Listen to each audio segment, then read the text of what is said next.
The symptoms are quite familiar, and very likely you'll come up with a correct diagnosis. Yes, it looks like a cold. What is it that causes so many of us to catch colds? Scientists think that most colds are caused by extremely small microorganisms called viruses. Viruses, and there are many different kinds of them, can be scattered with each particle of saliva and mucus when one sneezes or coughs. But do not think for a moment that cold-producing viruses are spread only by sneezing and coughing. If by some magic the tiny particles of saliva and mucus could be made visible as a black smudge, we quickly would realize in how many other ways we are apt to scatter bacteria and viruses all around us. For instance, Jane here has a cold. Look at that smudge. Look at those germs she leaves on the doorknob. And here's Bob's hand picking them up. Bob, his hand now covered with germs picked up from that doorknob, transfers them to a book. Sue, having the bad habit of wetting her finger to turn pages, carries the germs from the book to her mouth, and then passes them along with a pencil to Anne.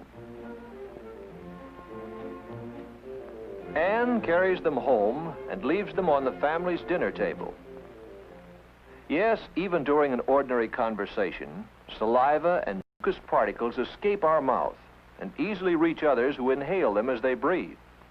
Just remember how breath becomes visible on a cold day.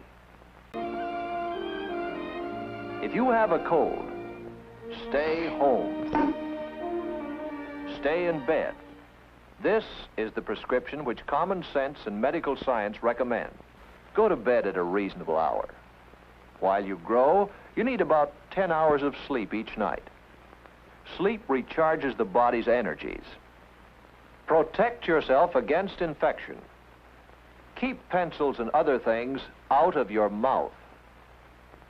Never take bites of other people's food. Do not use somebody else's drinking straw or glass, not even within your own family.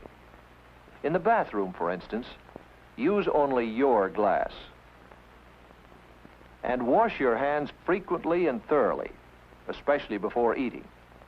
When you wash your hands, you wash away many of the disease-carrying smudges you may have picked up. But if in spite of all these precautions, you still come down with a cold, let us repeat, take it to bed and stay there until it has run its course. This is the safest way to regain your health and to return as quickly as possible to work, to fun, and to play.